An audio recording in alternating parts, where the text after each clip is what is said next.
राधे राधे भक्तों, आप सब कैसे हो।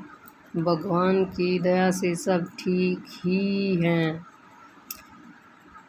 तो आज हम श्रीमद् भगवत गीता का 6वां अध्याय सुनाने जा रहे हैं। तो आप सुनते रहिए, गुनगुनाते रहिए, सुनाते रहिए। हर्ष शोक त्याग कर मान और अपमान, दुख सुख सम जाने वही उत्तम नर पहचान।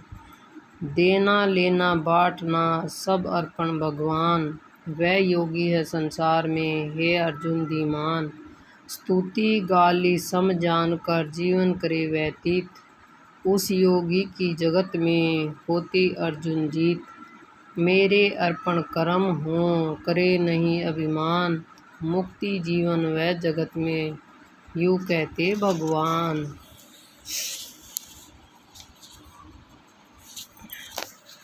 श्री भगवान जी बोले, हे अर्जुन, जिसको कर्म फल में आसक्त नहीं है और फिर भी वह कर्मों को करता है, वह सन्यासी और योगी है। और जिसने हवन आदि लौकिक कर्म छोड़ दिए हैं, वह कदापि योगी नहीं है। हे अर्जुन, जिसको सन्यास कहते हैं उसी को कर्म योग जानो, क्योंकि संकल्पों के त्याग किए बिना कोई भी योगी नहीं हो सकता। जो ऋषि मुनि योग प्राप्ति की इच्छा रखते हैं, उनके लिए उसका साधन कर्म ही है, और उसके पूर्ण योगी होने पर उसका ज्ञान पूर्ण होने का साधन उसके चित्त का समाधान है। जब जब मनुष्य विषयों और कर्मों की आसक्ति से छूट गया है और संपूर्ण वासनाओं को उसने त्याग दिया है, उसी समय वह योग रूढ़ कहा जाता है। आप ही अपना उद्धार करें और आत्मा को अवंत होने से रोकें, क्योंकि मनुष्य आप ही अपना मित्र और शत्रु है। जिसके विवेक से अपना मन स्वाधीन कर लिया है, वह स्वयं ही अपना हितकारी और जिसने विवेक का परित्याग कर दिया है, वह स्वयं ही अपना शत्रु है। मन को जीतने वाला शांत स्वभाव मनुष्य को शीत उषा सुख दुख मान और अपमान उनके होने पर भी बुद्धि अत्यंत स्थिर रहती है। जिसने ज्ञान विज्ञान से अपने अंतकरण को तृप्त कर लिया है, जो निरवकारी हो गया है, वही सच्चा योगी कहलाता है। सुहृदय मित्र शत्रु, उदासीन द्वेष, मध्यस्थ द्वेष करने योग्य, बंधु वर्ग साधु और पापी, इन सब में जो समान दृष्टि रखता है ना, वही श्रेष्ठ है। योगी पुरुष को मन और आत्मा को अपने वश में करके वासनाओं तथा समस्त प्रपंचों को त्याग कर किसी एकांत स्थान में बैठकर नियंत्रण चित्त को समाधि में लगाना चाहिए। आत्मा शुद्धि के लिए योग करना अति उत्तम है। शरीर मस्तक और गर्दन को सम करके अचल होकर सितर हुए और अपनी नासिका के अगर भाग को देखता हुआ सब दिशाओं से अपनी दृष्टि हटावे, भय रहित होकर शांत चित्त से ब्रह्मचर्य व्रत का पालन करे। मन को रोककर मुझ में ही लीन होकर मन को योग में लगावे। इस प्रकार मन को वश में रखने वाला योगी को निरंतर योग अभ्यास करते रहने से मुझ में रहने वाले को निर्वाण पद की प्राप्ति होती है। हे अर्जुन, जो अधिक भोजन करता है या अनेक दिन उपवास करता है, जो बहुत देर सोता या जागता है, उसको योग प्राप्त नहीं होता। जो उपयुक्त आहार और व्यवहार करता है तथा कर्मों का योग रीति से पालन करता है तथा जो यथा समय सोता और जागता है, योग ऐसे पुरुष का दुख मिटा देता है। जब संन्यास को प्राप्त हुआ चित्त अपनी आत्मा में हो जाता है और मन कामनाओं को निवृत्त हो जाता है, तभी योगी मोक्ष पद पा जाता है। जिस प्रकार वायु रहित स्थान में रखा हुआ दीपक चलायमान नहीं होता, उसी प्रकार योगी अपने चित्त को निश्चल रखकर उसका संयम करता है और अंतकरण की समाधि लगाता है।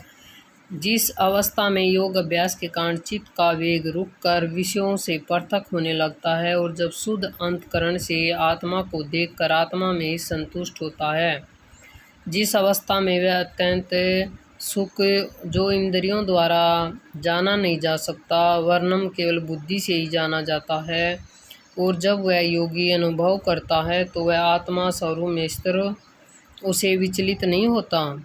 इस अवस्था को पाकर फिर और कोई लाभ उसको अच्छा नहीं लगता, और जहाँ सितर होने पर भी कोई बड़ा भारी दुख उसको वहाँ से चलायमान नहीं कर सकता। इस अवस्था को दुख संयोग वियोग कारक नामक योग जाना हो तो योग निर्विकल्प चित्त से निश्चय करके जानना चाहिए। संकल्प से उत्पन्न होने वाला समस्त कामनाओं को त्याग कर और मन ही मन में संकल्प इंद्रियों को चारों ओर से रोककर धैर्य के साथ बुद्धि को अपने अधीर कर धीरे धीरे विषयों से दूर हटा ले और भली भांति मन को आत्मा में स्थिर करके किसी वस्तु की इच्छा न करे और चंचल मन जिधर जिधर जाए उधर उधर से उसको हटाकर आत्मा के वश में करना चाहिए। इसी प्रकार शांत चित्त तथा रजोगुण से रहित निष्पाप तथा ब्रह्मा स्वरूप योगी को उत्तम सुख प्राप्त होता है। इस रीति से नियंत्रण योग अभ्यास करने वाला योगी समस्त पापों से छूटकर सहज ही उत्तम परम सुख को पा लेता है, जो ब्रह्मा के सहयोग से प्राप्त होता है। जिसका मन योग में स्थित हो गया हो उसकी दृष्टि भी सर्वत्र समान हो जाती है और वह सब प्राणियों में अपने को और अपने में सब प्राणियों को देखता है। जो सब प्राणियों में मुझको और मुझ में सब प्राणियों को देखता है, मैं उसे अलग नहीं रहता और मुझसे वह अलग नहीं रहता। जो अभेद भाव से रहता है, सब प्राणियों में स्थिर हो मेरा मनन करता है, वही योगी चाहे जिस अवस्था में रहे मुझ में मिल ही जाता है। हे अर्जुन, जो समस्त प्राणियों के दुख सुख को अपने ही दुख सुख के समान समझता है और सबको समान देखता है, वही श्रेष्ठ योगी है। हे अर्जुन, अर्जुन बोले, हे मधुसूदन, आपने जो योग बताया है कि सबको अपने ही समान देखो, सो मन के चंचल होने के कारण मैं उसको अपने में दृढ़ स्थिर नहीं देखता हूँ। हे श्री कृष्ण, यह चंचल मन बड़ा ही हठी पराक्रमी और दृढ़ है।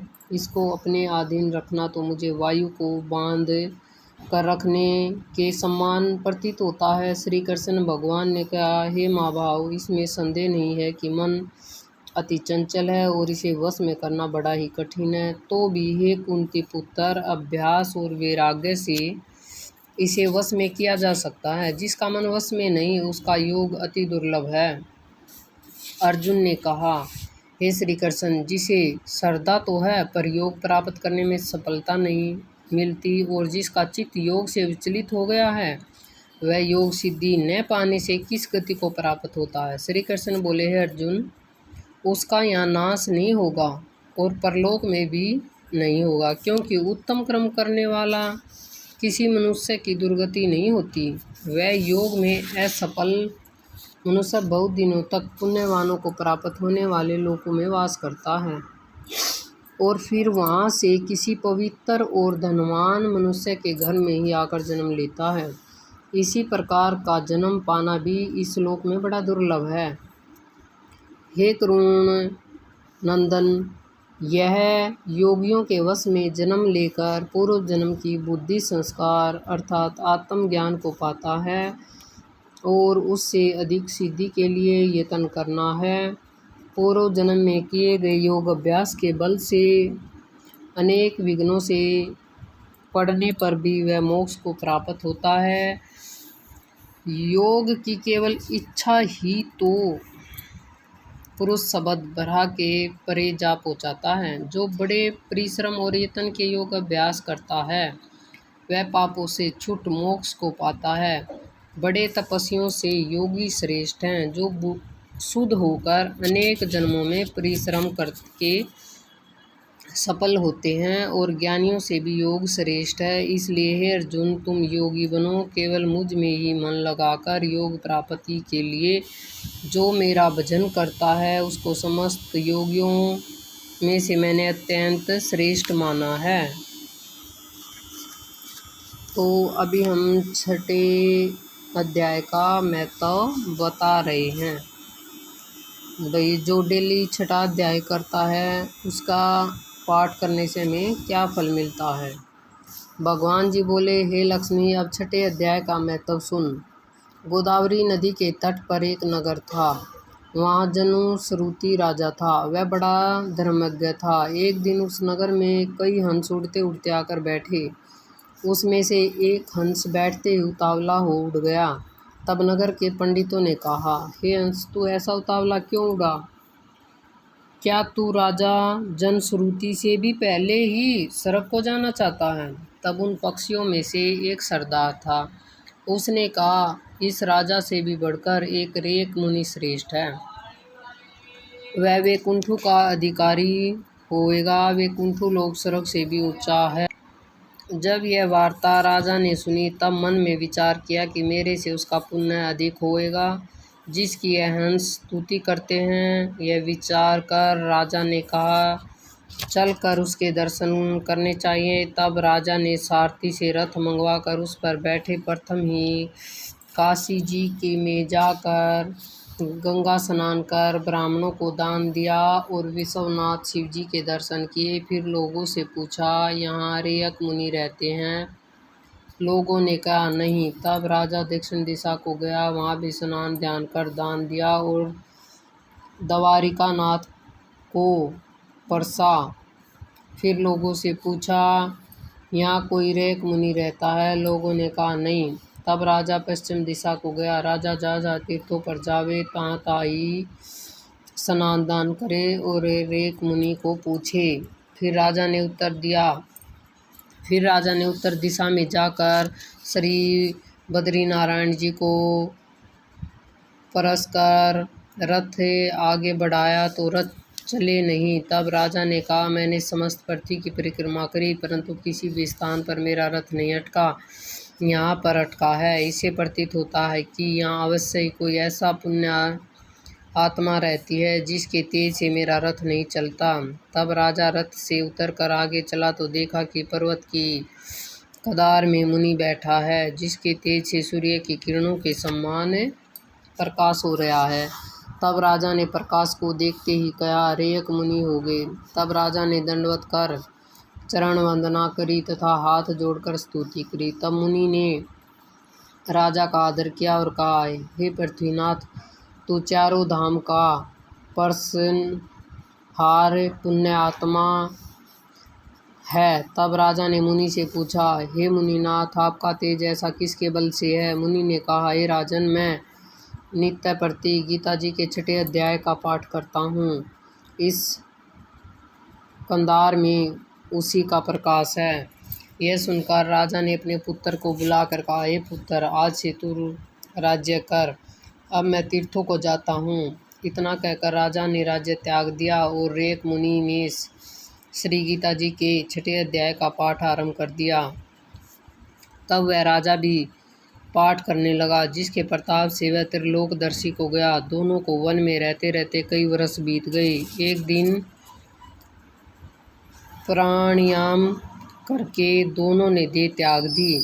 तब स्वर्ग से विमान आए जिससे पर बैठा कर वैकुंठ को गए। बोल गीता माता की जय। बोल सच्चे दरबार की जय। हर हर महादेव। ओम नमो भगवते वासुदेवाय नमः। ओम नमो भगवते वासुदेवाय नमः। अगली वीडियो में फिर मिलेंगे भक्तों। तब तक के लिए राधे राधे। हरे सुनते रहा करो, औरों को भी सुनाते रहा करो, खुश रहा करो। राधे राधे।